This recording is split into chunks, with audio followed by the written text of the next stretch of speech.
October 14, 1943. 26,000 feet above the German heartland. The ambient temperature was 60 degrees below zero. Inside the cockpit of a Messerschmitt Bf 109G6, Oberleutnant Hans-Joachim Jabs squinted against the glare of the autumn sun. His heater had failed 20 minutes ago, and frost was beginning to creep across the corners of his armored glass windscreen. But the cold was the least of his concerns. Ahead of him, stretching across the horizon like a man-made storm front, was the combat box. To the casual observer on the ground, the white contrails weaving through the blue sky might have looked like delicate lace. To Jabs, a veteran with 40 kills on the Western Front, it looked like a geometric wall of death. He was looking at the 1st and 3rd Air Divisions of the U.S. 8th Air Force, two 91 B-17 flying fortresses en route to the ball-bearing factories at Schweinfurt. "Indians at 11 o'clock high," his radio crackled, the voice of his wingman tight with suppressed panic. Jabs tightened his grip on the control stick. He wasn't hunting helpless prey. He was about to throw his fragile aluminum fighter into a meat grinder. As he rolled his aircraft to begin the attack run, he saw the defensive fire begin. It wasn't the sporadic popping of early war bombers. It was a shimmering curtain of tracers, a dense web of 50 caliber lead that seemed to defy physics. What Jabs and his fellow Luftwaffe pilots were facing was not merely an aircraft. It was a flying industrial complex, a weapons system designed to brutality force its way through the strongest air defenses in history. The Germans called them Wehrmotts, the four engines. The Americans called it the Flying Fortress. But by the end of 1943, the crews who flew them and the Germans who fought them simply knew it as the big-ass bird that refused to die. This story is about the brutal arithmetic of the daylight bombing campaign. It is about how a four-engine heavy bomber, initially dismissed by European critics as a large target, forced the Luftwaffe into a war of attrition it physically could not win. It is the story of how 13 machine guns, 4,000 pounds of bombs and American stubbornness broke the back of the German fighter arm. The genesis of this confrontation began years earlier in the design offices of the Boeing Aircraft Company in Seattle. In the mid-1930s, the prevailing military wisdom was that bombers were fast but fragile. Boeing's chief engineer, Claire Egtvert, ignored the prevailing wisdom. He envisioned an aerial battleship. When the prototype Model 299 rolled onto the tarmac in 1935, bristling with 5 machine gun blisters, a reporter for the Seattle Times exclaimed, "Why, it's a flying fortress." The name stuck. But the B-17 that flew over Europe in 1943 was a different beast from those early prototypes. The B-17G, the definitive version of the aircraft, was a 65,000-pound testament to the philosophy of more is better. It was powered by 4 Wright R1820 Cyclone engines. These 9-cylinder radials, turbocharged for high-altitude performance, produced 1,200 horsepower each. They were noisy, they leaked oil, and they belched blue smoke on startup. But they were masterpieces of rugged engineering. A Cyclone engine could have a cylinder blown completely off by flak and still produce enough torque to keep the propeller turning. But the defining feature of the Fortress wasn't its engines, it was its teeth. German pilots in 1941 and 1942 had learned that the B-17 had blind spots. A fighter could approach from the nose, sitting just outside the traverse of the side guns, and pour cannon fire into the cockpit. The Luftwaffe called it the 12 o'clock high attack. It was terrifyingly effective. American crews watched helplessly as Focke-Wulf 190s barreled in head-on, their 20mm cannons flashing, smashing through the plexiglass nose cones and killing pilots in their seats. The American answer was typically blunt: add more guns. The B-17G introduced the Bendix chin turret, a remote-controlled twin 50 caliber mount sitting under the nose, specifically designed to kill head-on attackers. With this addition, the Fortress now bristled with 13 Browning M250 caliber machine guns. Let's look at the mathematics of that firepower. A standard combat box formation consisted of 18 to 21 aircraft, stacked in high, middle, and low elements to provide mutual support. If a German fighter squadron attempted to penetrate that box, They weren't facing a single plane. They were flying into the overlapping fields of fire of over 250 heavy machine guns. Each Browning M2 fired 800 rounds per minute. The projectiles, weighing nearly 1.6 ounces each, left the muzzle at 2,900 feet per second. At 600 yards, a single hit could sever a hydraulic line or shatter a pilot's femur. A 2-second burst from a single bomber's waist gunner put 26 bullets into the air.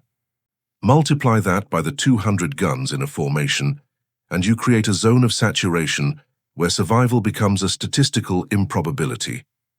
Lieutenant Heinz Knoke, a German ace who pioneered the use of aerial rockets against the bombers, described the sensation of approaching a B-17 formation in his diary.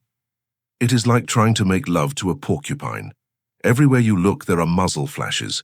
The tracers create a spider web around the bombers. You have to force yourself to keep your eyes open, to fly through the stream of lead. To blink is to die. However, the B-17's greatest weapon wasn't its guns or its bombs. It was its structural integrity. The aircraft was built with a truss-type wing spar that ran through the fuselage, making it incredibly rigid. The electrical systems had multiple redundancies. The control cables were duplicated. The stories of B-17 survival became legendary, bordering on the mythological. Consider the case of the All-American, a B-17F of the 97th Bomb Group. On February 1, 1943, over Tunis, a crippled German Me-109 lost control and sliced through the rear fuselage of the bomber. The collision completely severed the left horizontal stabilizer and cut through the fuselage diagonally from the waist window to the top of the tail. The tail section was literally hanging on by a few strips of metal and the floor beams. By all laws of aerodynamics, the tail should have snapped off, sending the bomber into an uncontrollable spin.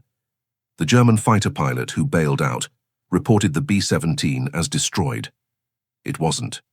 The pilot, Lieutenant Kendrick Bragg, gingerly flew the aircraft back to base. The fuselage twisted and groaned in the wind. The tail gunner was trapped in his position, unable to crawl back across the gaping hole. When Bragg landed the plane, it didn't break apart until it had taxied to a halt. Engineers who examined the All-American simply shook their heads.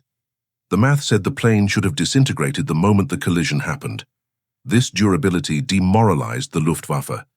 German intelligence calculated that it took an average of 20 hits from 20mm cannon shells to bring down a heavy bomber. A Bf-109 only carried 60 rounds of cannon ammo per gun. To shoot down a B-17, a German pilot had to be incredibly precise, fly incredibly close and stay in the kill zone for an agonizingly long time. Oberst Hannes Trautloft, inspector of fighters, reported to Reichsmarschall Göring in late 1943. "These are not aircraft, Herr Reichsmarschall. They are flying tanks. I have seen them fly with 2 engines dead, the rudder shot away, and the fuselage on fire. They absorb punishment that would destroy a cruiser. Our pilots are emptying their magazines into them, and still they fly on. But the cost of this durability was blood. The B-17 protected the ship, but it couldn't always protect the men inside. The skin of the aircraft was thin aluminum, offering no protection against flak shrapnel or cannon shells. The only armor was heavy steel plates behind the pilot's seats and flak vests worn by the crew. The interior of a B-17 at altitude was a hostile environment. It was unpressurized. At 25,000 feet, the air is too thin to breathe. Crews wore rubber oxygen masks clamped to their faces for 6, 8, sometimes 10 hours. If your oxygen system froze or was severed by a bullet, you died of hypoxia in minutes. Then there was the cold. It was consistently 40 to 60 degrees below zero inside the fuselage. Waist gunners stood at open windows, wrestling 60-pound machine guns in a freezing hurricane. Frostbite was as common a cause of injury as enemy fire. The heated flight suits were notoriously unreliable. If the wiring snapped, a gunner could lose his fingers to gangrene before the plane even reached the target. And specifically, there was the ball turret. Suspended from the belly of the aircraft, the Sperry ball turret was a claustrophobic sphere of aluminum and glass, barely large enough for a small man to curl up in the fetal position. The gunner sat suspended in space, his feet in stirrups that controlled the turret's rotation, spinning 360 degrees, staring down into the abyss. He was the most isolated man in the sky. If the retraction gear failed and the landing gear collapsed on touchdown, the ball gunner would be crushed. Yet despite the cold, the terror, and the losses, the Aluminum Overcast kept coming. The industrial logic that the user's story mentioned regarding the P-47 applied tenfold to the B-17. By 1944, Boeing, Douglas, and Vega, a subsidiary of Lockheed, were churning out B-17s at a rate that Nazi Germany could not comprehend. At the peak of production, the Boeing plant in Seattle was rolling out 16 Fortresses a day. That is one heavy bomber every 90 minutes. Germany was fighting a craftsman's war against an industrial tsunami. While German mechanics were hand-fitting pistons for high-performance Daimler-Benz engines, American factories were utilizing the assembly line techniques of the automotive industry. Rosie the Riveter wasn't just propaganda. Women made up 40% of the workforce at the Boeing plants, driving the millions of rivets required for the B-17 fleets. This overwhelming production capacity allowed the U.S. Army Air Forces to adopt a strategy of attrition. General Hap Arnold and General Karl Spaatz understood that while the losses in 1943 were horrific, such as the Schweinfurt raid where 60 bombers were lost in a single day, they were sustainable for the Americans. They were not sustainable for the Germans. Every B-17 shot down took 10 men with it, but every B-17 that went down usually took 1 or 2 German fighters with it, or at least damaged them. The Americans could replace the planes in a week and the crews in a month. Germany could replace the planes, but they could not replace the pilots. The turning point came during Big Week in February 1944. The Allies launched a massive, coordinated assault on the German aircraft industry itself.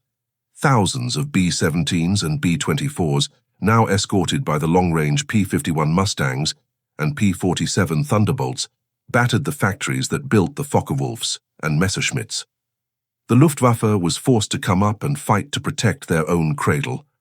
It was a trap. The B-17s acted as the anvil, and the escort fighters were the hammer. Major Günther Rauhl, the third highest scoring ace in history, recalled the shift in power. In 1942, we attacked the bombers and worried about the return fire. By 1944, we couldn't even get to the bombers. The sky was full of Mustangs, and if you did get through the fighters, you still had to face that wall of 50 caliber fire. It was suicide. The B-17 forced the Germans to make desperate technological gambles. They developed the Sturmbok, battering ram FW-190s, heavily armored fighters with 30mm cannons. They developed air-to-air rockets. They even deployed the jet-powered Me-262. The Me-262 was terrifyingly fast, closing at speeds over 100 mph faster than the P-51s. But against the B-17 box, even the jet faced problems. Closing speed was so high that a jet pilot had only a split second to aim and fire before he collided with the bomber. On March 18, 1945, the largest aerial armada in history assembled for a raid on Berlin. 329 heavy bombers, mostly B-17s, escorted by 700 fighters. The stream of aircraft was over 100 miles long. Oberleutnant Ernst Schröder, flying an FW-190D, looked up at the formation from his airfield near Munich. He didn't scramble. There was no fuel. He later told captors, "I looked up and saw the sky turned white with contrails. It was like a roof being built over Germany. I knew then the war was over. You cannot fight the weather, and you cannot fight the B-17. The statistics of the B-17's contribution to the war are staggering. B-17s dropped 640,000 tons of bombs on European targets, more than any other aircraft type, including the B-24 and the British Lancaster. They fired 58 million rounds of 50 caliber ammunition in combat. They destroyed an estimated 6,600 German aircraft in the air, claimed. Though post-war analysis suggests the number was lower, the disruption to German formations was undeniable. But the true legacy of the B-17 lies in the stories of the men who flew them and the machine that brought them home. There is the famous story of the B-17 named Ye Old Pub, piloted by Second Lieutenant Charlie Brown. On December 20, 1943, after a raid on Bremen, the plane was a flying wreck. The nose cone was gone, the hydraulics were shot, The oxygen system was destroyed, the tail gunner was dead, and 3 engines were damaged. It was limping across Germany at treetop height. Franz Stigler, a Luftwaffe ace, spotted the crippled bomber. He flew his Bf-109 alongside. He saw the terrified American crew through the shattered fuselage. He saw the blood frozen on the gunners' jackets. Stigler didn't fire. He remembered his commanding officer's words from North Africa. "If I ever see you shoot at a man in a parachute, I will shoot you myself." To Stigler, this flying wreck was no different than a parachute. He flew formation with them to the coast, preventing German anti-aircraft guns from firing on the captured plane, saluted, and peeled away. Charlie Brown managed to land the plane in England. The aircraft was a sieve. It had virtually no structural integrity left. Yet the wings stayed on. Years later, Brown and Stigler met and became best friends, a testament to the strange chivalry that could exist even amidst the industrial slaughter. By May 1945, the B-17 had done its job. It had systematically dismantled the German war machine, brick by brick, factory by factory. It had absorbed the best the Luftwaffe could throw at it: cannon shells, rockets, flak, even mid-air collisions. And it had kept flying. The Luftwaffe had mocked the early B-17s as flying coffins due to their flammable fuel tanks in early models. By the end, they referred to them with a mixture of hatred and awe. The Wehrmachts were the inevitable, unstoppable force of history.